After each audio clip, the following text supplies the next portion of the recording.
কুষ্টিয়া থেকে আরো জানাতে যুক্ত হচ্ছেন সহকর্মী মাহতাব উদ্দিন লালন। লালন, উৎসবের শেষ দিনে কি কি আয়োজন থাকছে বিস্তারিত জানাবেন আমাদের। ধন্যবাদ মনিরা।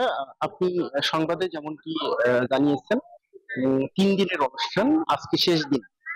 এর আগে কিন্তু গত 17 তারিখে এই তিরোধান দিবসের অনুষ্ঠানটি শুরু হয়। বাউল সম্রাট ফকির লালন শাহের 135তম প্রয়াণ দিবস।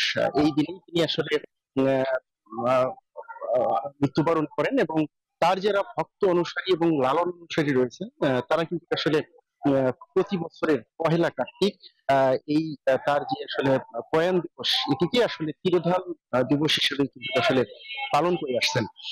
এই তিরোধান দিবসের প্রধান আকর্ষণ ছিল আসলে সাধু সংঘ, যেটি 17 তারিখ বিকেলে শুরু হয় এবং গতকাল বিকেলে পূর্ণ সেবার মাধ্যমে কিন্তু সেটি শেষ হয়েছে। পাশাপাশি সংস্কৃতি বিষয়ক মন্ত্রণালয় এবং কুষ্টিয়া জেলা প্রশাসনের উদ্যোগে 3 দিন ব্যাপী আলোচনা সভা ও সাংস্কৃতিক অনুষ্ঠানের আয়োজন করা হয়। সেটি কিন্তু আজকে পর্যন্ত, অর্থাৎ আজকে সেটি শেষ হওয়ার কথা রয়েছে। এবং আপনাকে একটু জানিয়ে রাখি, এবছরই প্রথম রাষ্ট্রীয়ভাবে কিন্তু এই বাউল সম্রাট ফকির লালন শাহের তিরোধান দিবসের অনুষ্ঠানটি কিন্তু আসলে পালিত হচ্ছে। এবং এই অনুষ্ঠানে কিন্তু শুধু দেশের ভিতরের নয়, দেশের বাইরে থেকেও কিন্তু আসলে লালনের ভক্ত বা অনুসারী বা দর্শনার্থী যারা আছেন, তারা কিন্তু আসছেন এবং তারা এই আট্টাবাড়ি চত্বরে কিন্তু আসলে অবস্থান করছেন। এই উপলক্ষে কিন্তু আসলে এই কালী নদীর তীরে কিন্তু আসলে গ্রামীণ মেলারও আয়োজন করা হয়েছে। পাশাপাশি যারা দেশের বাইরে থেকে বা জেলার বাইরে থেকে আসছেন, বিভিন্ন জায়গা থেকে আসছেন, তাদের নিরাপত্তার বিষয়টিও কিন্তু আসলে প্রশাসন শক্তভাবে মনিটরিং করছেন।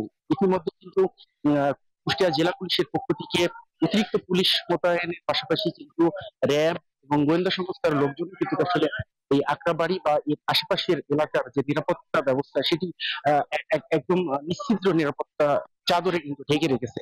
পাশাপাশি সেনাবাহিনীর সদস্যরাও কিন্তু আসলে এই পুরো এলাকাটা মনিটরিং করছে। সার্বিক সব মিলিয়ে এখন পর্যন্ত এই অনুষ্ঠানটি নির্বিঘ্নে এবং সুন্দরভাবে সম্পন্ন হচ্ছে এবং বাকি যে আজকের দিনের অনুষ্ঠান, সেটিও আসলে ভালোভাবে শেষ হবে বলে জানিয়েছে জেলা পুলিশ।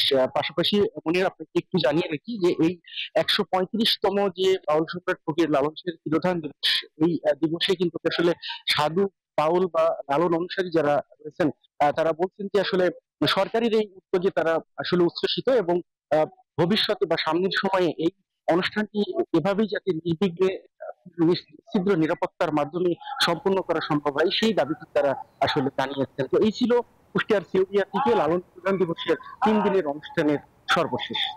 ধন্যবাদ লালন আপনাকে। বান্ডেল থাকলে প্রতি সেনমানিতে টাকা বাঁচবে। বিকাশ সেনমানি বান্ডেল কিনে জিতুন প্রতি লেনদেনে।